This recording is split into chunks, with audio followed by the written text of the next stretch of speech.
Tantor Audio, a division of Recorded Books, presents In the Night of Memory, a novel, by Linda LeGarde Grover, narrated by Lanecia Edmonds.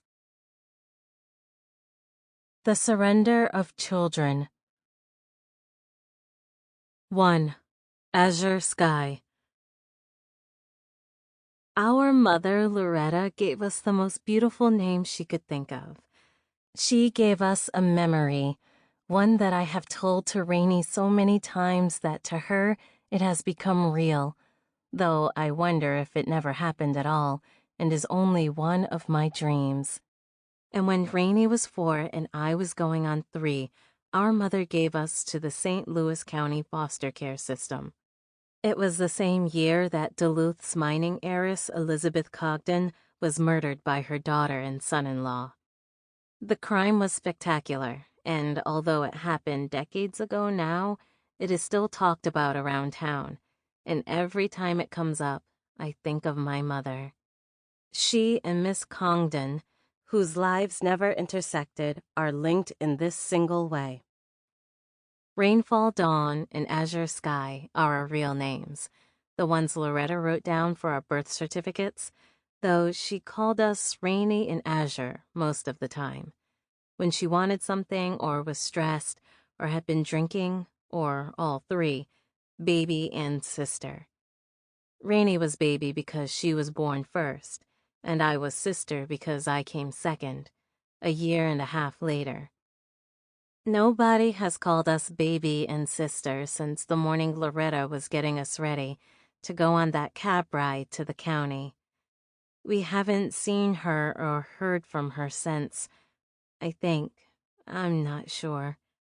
Although Rainey and I have forgotten Loretta's face, Rain occasionally thinks she sees our mother in the gracefully bending woman at the butcher counter, whose long hair sweeps to the side as she looks at a tray of pork chops. She might see her in a traditional dancer wearing a dark blue calico dress at the Mozhay Point Spring Powwow who, turning to face the flags during grand entry, is in fact our Auntie Margie, or in the bundled-up homeless woman picking aluminum cans from the trash barrel at the bus hub in downtown Duluth.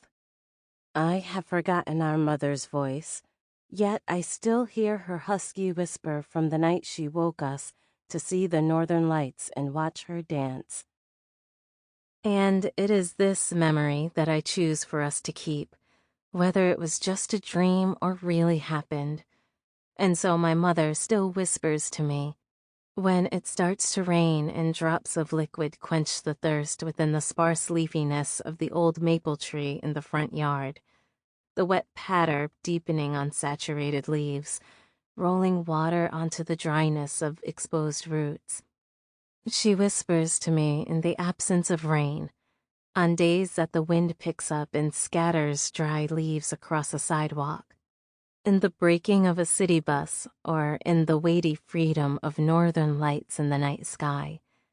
Sometimes I hear her all day, and at other times not for months, and I think that she's gone for good after all. And then, once again, she whispers, and on the air grown warm and damp with her breath is what I had forgotten, the perfume of cigarette, the yeasty sweetness of white bread and red wine. Azure, azure sky, sister, rainy, rainy dawn, baby. The night of the memory, I woke to our mother whispering through my dreams of a buffalo nickel glowing in the sky. Its shine dulled through the fly-specked and finger-smudged windows. And through the fog of interrupted dreams, Rain, who slept on the other end of the couch, kicking me across the chest and asking, "Is it morning, Mama?" Rainy, rainy dawn, baby.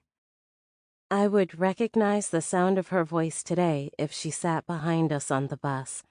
It was a young voice that I remember, lightly husky with just the start of cigarette smoke settling tar into her throat.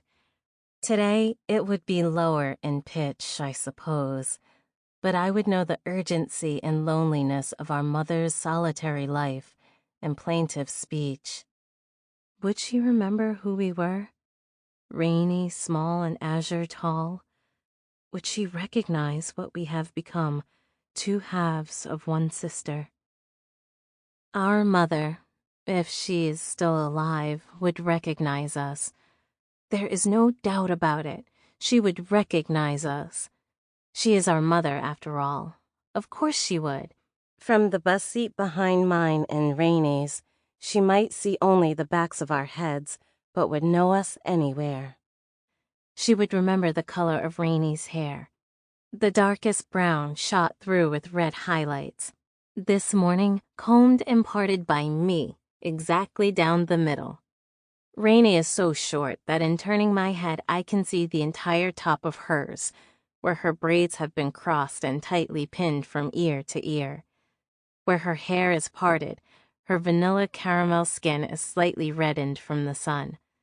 My own hair, a cloudy brown as dark as Rain's, although not as red, waves and sways from its high ponytail with the movement of the bus. I am so tall that it clears the bus seat and brushes the hand that our mother lifts to touch the back of my shoulder as she says our names in her voice that is now older, rougher. I turn toward her voice, and the perfume of her warm breath, the cigarette smoke, and yeasty red wine. And because she was never really there, she is gone. We haven't seen her since that morning of our surrender. Rainie, who sees impossible sights, sees our mother everywhere. I listen for it, and when in the sound of rain on dry leaves she whispers our names, I turn. The front room where we slept had no curtains, and all through the night the street lamp outside shone onto the couch where we lay, one on each end. I slept on my back with one forearm across my face to block the light. Rainie slept in a C shape with her face turned toward the back of the couch, her knees pressing against my side and her backside sticking out into the room. Sometimes she rolled and fell off. To this day, it comforts me to lie on my back with one arm across my face, and that is how I fall asleep. Sometimes during the night, if I have changed from that position, she whispers from somewhere, perhaps from a corner of the room. Rainy dawn, baby, azure sky, sister. Her whisper wakes me, and I am returned to the front room of our apartment, where Rainie is 4 and I am going on 3. From the back of the apartment, a door slams. Bare feet brush bare wooden floors, toe to heel. And that is how I know it is our mother, because that is the way she dances, toe to heel, and the way she walks from the kitchen to the front room. Since it is the middle of the night, I am afraid. What woke her, and what could she be looking for?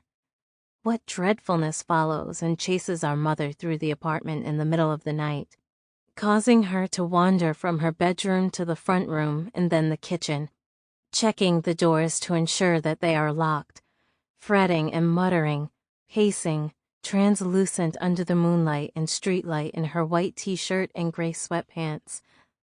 Loretta, who I reach out from my end of the couch to touch as she passes, and wonder if perhaps she's not really there at all, but only a continuation of my dreams of weeping, wandering ghosts, and a ghost herself.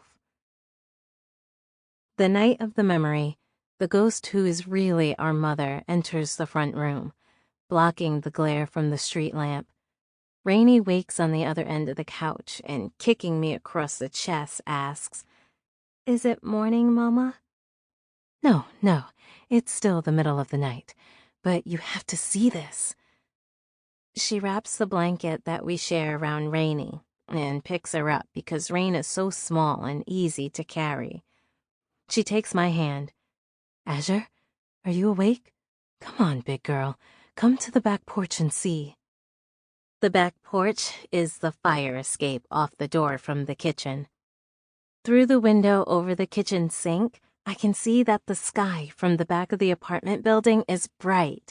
Not streetlight bright, but a silvery glow that, advancing from the north, changes the edge of the sky from green to purple. I'm afraid, but come on, come see, our mother says. And is it trust or a leap of faith? We follow her out the kitchen door to the small fire escape, a landing large enough for one man, but the three of us just fit. Our mother takes the blanket she has wrapped around her own shoulders and spreads it on the wooden floor. She wraps the other blanket over the three of us. Wawate, she says. Wawate, it's the northern lights. Wrapped in blankets, we share body warmth as well as our body scents that rise from where the blankets open, just below our necks. My mother's perspiration of yeasty white bread and red wine and fearful grief. Rainy's faint steaminess of urine and hair that our mother plans to wash in the morning. My acrid uneasiness mixed with the staleness of jeans that have been worn and slept in and worn again. We are nearly hypnotized by the shifting lights. Rainy's face is tipped up toward them, her opal eyes changing colors, silver to green to purple with the lights. Her mouth is open and smiling slightly. Her small broken teeth, blackened and crooked, are ghostly in the night. Mother is ghostly too. Her face is a reflection of the lights. She rises, and I am again frightened, but draw up from my shaky bowels my trust, or again a leap of faith. She is Mother. She knows what she is doing, I tell myself without words. In the inarticulate way of small children. Busy da, little sweethearts. Shh, can you hear them? Pulled close, closer. Our heads lift like our mothers to listen to the low rumble that is the singing wind of Wawate. Rising, Loretta pulls the edges of the blanket from the floor and wraps them around me and Rain, then turns to face the lights.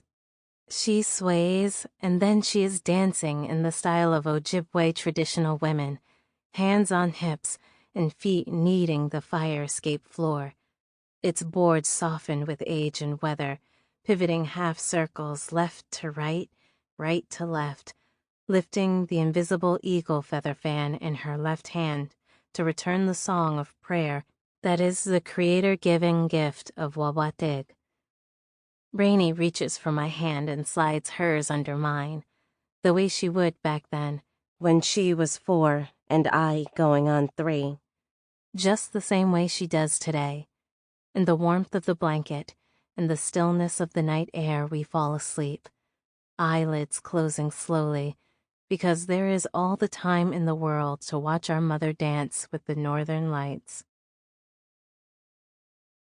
2. The county had determined that Loretta's surrendering of her children was an occasion that merited a taxicab. It was that determined merit, as well as the lessening of the chance that Loretta might renege or bolt on the way to social services should she be allowed to make her own way there. That brought the garnet-colored Buick, with Norman's taxi service stenciled in script on the sides, to the curb in front of the apartment building. Anticipating the possibility of delays in getting Loretta and the children into the cab, Norman had arrived 10 minutes early. He had done this before. He sat for a few minutes in his immaculately clean cab, with its pleasant scent of tobacco and pine, waiting for the client to see him if she looked out the window, before he would go to knock at the door. Sometimes that seemed to help, in Norman's experience. Most of the time, it at least didn't seem to make things any worse. Most of the time. He opened the driver's side window and lit a Marlboro. Inside the apartment, Loretta, who had been up for nearly a half hour, gagged slightly as she stuffed a heavy, overfilled, disposable diaper into the bottom of a brown paper bag of trash under the kitchen sink. Most mornings, she pretended sleep as long as she could, eyelids clenched shut and wrinkled as she listened for whispers tumbling on the couch, the opening and closing of the refrigerator door, small voices arguing, and then finally, 2 small girls looking at her. She could feel it. Rainy, older but still in diapers, and younger but taller Azure, who had worried and fretted since the minute she was born. Then Rainy would lose interest while Azure would still be staring, then asking Loretta if she was awake, tentatively at first, then insistently over and over, and eventually tapping her head until Loretta was ashamed to admit even to herself she occasionally slapped her own baby girl. This morning might have been like one of those times, but instead Loretta slept hard, blessedly dreamless and oblivious to the sounds of children waking and stirring, then asking was she awake yet, and could they have something to drink, something to eat. She had finished the inch or so of Chianti left in the jug before she went to bed the night before, and so after an hour or so of sleep, had awakened and been awake off and on for most of the night, watching the clock and finally falling asleep again some time after 4 o'clock. And so Loretta didn't hear the alarm, overslept, and awoke to the sound of small voices and with not enough time to wash up the kids. And now the 3 of them had 10 minutes left of the life that Rainy and Azure had no reason to think might be changing. Opening the front room window in order to clear out some of the smell from the diaper, Loretta saw the beautifully shined cab pull up to the curb in front of the apartment building 10 minutes early and moved away from the window unseen, she hoped, by the driver. As far as he was concerned, she wasn't home and didn't have to be until 8:45. Until then, azure sky and rainfall dawn were still hers. And as far as they knew, this morning was like any other, and the girls would wander the apartment as they had every morning for as long as their short baby memories could remember, which would be 5 months in real adult Loretta time. Loretta watched the driver extend an arm out the window and tap ash from a cigarette to the street. The passenger side window opened. Strains of Nat King Cole drifted to the apartment's open window as he waved cigarette smoke from the cab's interior with a folded newspaper. The driver tapped the horn, twice.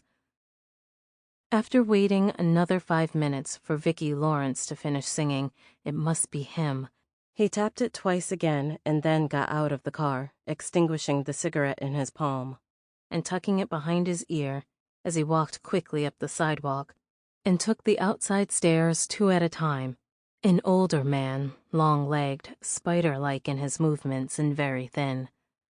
At the building's entryway, out of Loretta's sight but not her hearing, he tried the front door, opened it. Inside, grit on unswept tile crunched under his feet. When he reached the stairway to apartment 2A, the sound muffled to a hollow toll of wooden-heeled and leather-soled cowboy boots, mournful on balding, carpeted steps. His knock was 4 solemn beats, a wait, a clearing of his throat. 4 more solemn beats. Loretta listened, his breathing, an old man's, heavy from the stairs.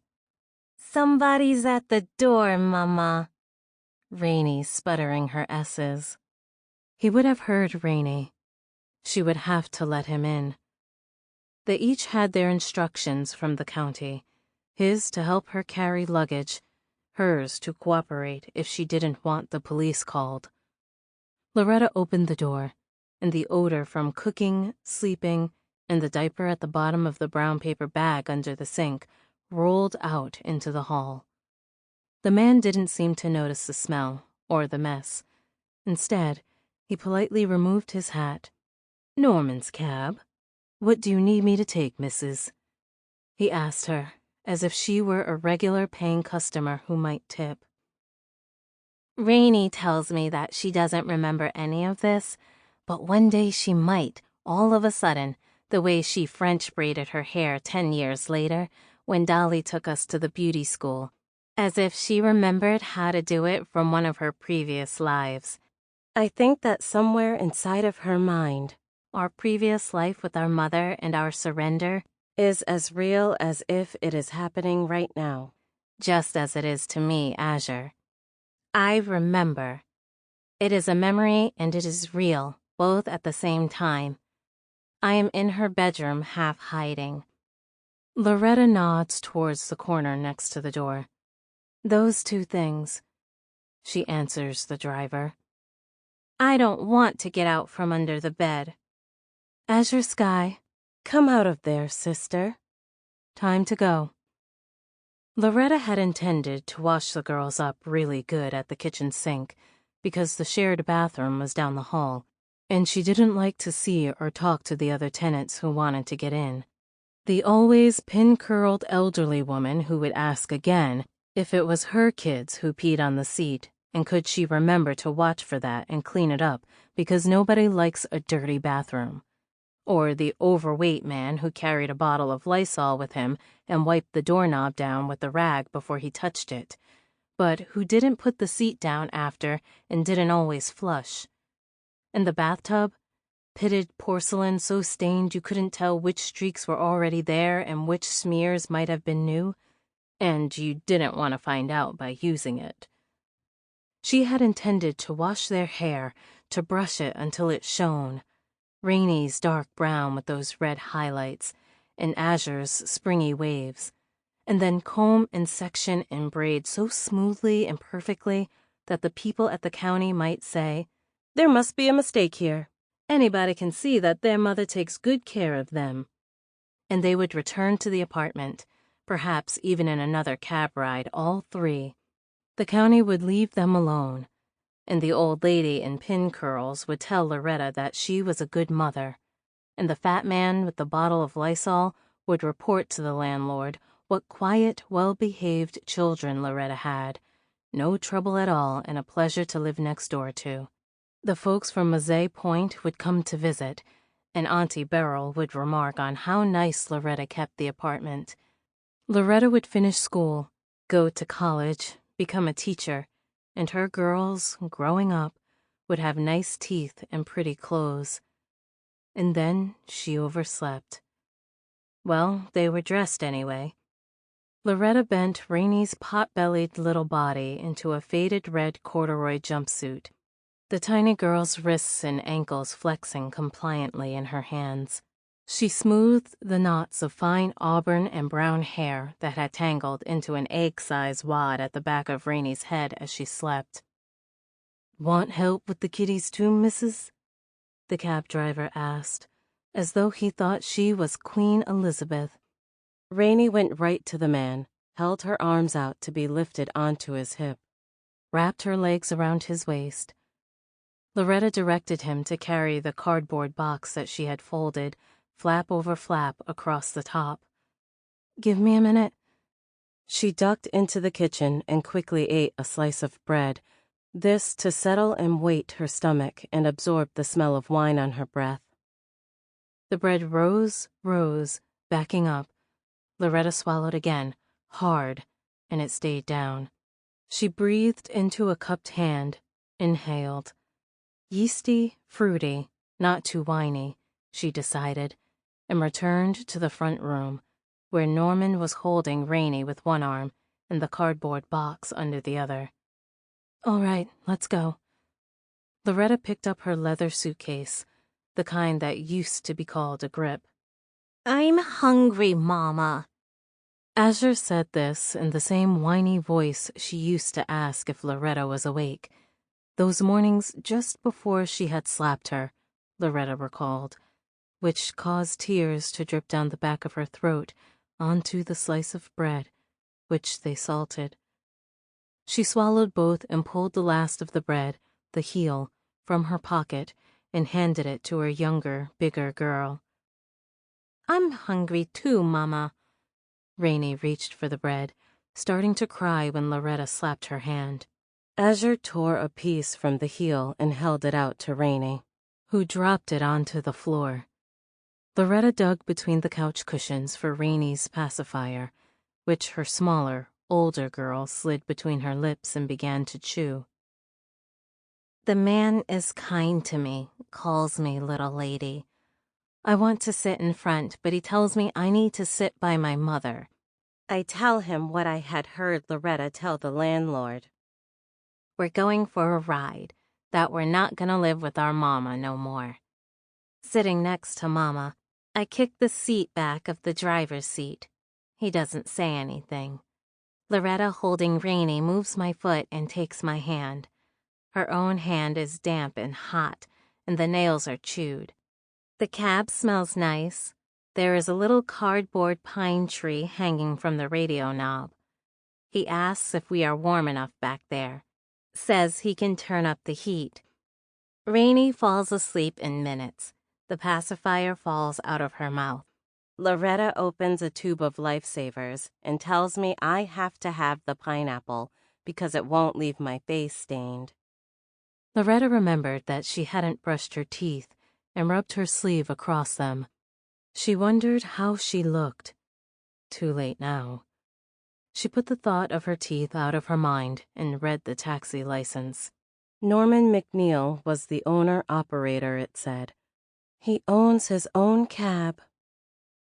She thought to herself, no wonder the outside is so shined up and the inside so clean. The mingled scents of cigarette, Norman's leather jacket, and the little green cardboard tree hanging from the radio knob were as smooth as the ride's feel of good tires on blacktop. Norman's radio was turned to an oldies channel that he hummed along to in a deep rumble so low it might have been the engine, except that Loretta could recognize the tunes. The heater hummed with Norman, blowing air that warmed her feet, and she relaxed, thinking that she could ride there forever, listening to Perry Como and Norman, and watching the West End and then downtown sliding smoothly past the side window. Can you girls see the lake? She was going to ask, but before she had a chance, the cab turned left and up the avenue to the Civic Center, where it stopped in front of the county building. I'll get the doors for you, missus, the man says. But although my mother swings her legs down to the pavement, she seems unable to get up. He offers her his hand, which she grabs, rising with Rainey in her arms. He reaches back into the car for the handle for the grip. With a grunt, he hoists the cardboard box up under the other arm. Come on out, little lady, he says to me. I take his hand, which he gently removes to place in my mother's. We walk, almost like a family, up the sidewalk and stairs and through the double glass doors of the county building, where we are met by the social worker, who can smell the wine on Loretta and the diaper, old cooking, and sleep on me and Rainey, and looks disgusted. She takes Rainey from our mother's arms and stands her on the floor, then takes my hand from my mother's. Rainey's arm, thin-boned inside her red corduroy jumpsuit, brushes mine and stays there. Loretta told the social worker that she would be back as soon as she had taken care of things at the hospital. After I finish treatment, I'm getting my tubes tied. Then I get my babies back, she said, and wrote down her address and her cousin Hortense's on the back of a drugstore receipt. She held the receipt out until the social worker took it. You can bring the babies to Hortense's if I'm not home, but you'll have to call first, she said. Don't forget, the addresses are right here. The hospital will let you know when I'm out. Norman figured the mileage and fare on a small billing tablet, tore it out, and gave it to the worker, who accepted it more willingly than she had the drugstore receipt with the instructions about Hortense. Thanks, Mrs., he said to Loretta, nodding to her children. It's a pleasure, he said without a smile. As he walked, smoothly, spider-like, back to the cab, he paused to pull the cigarette from back of his ear. and a book of matches from his jacket. Sample complete. Ready to continue?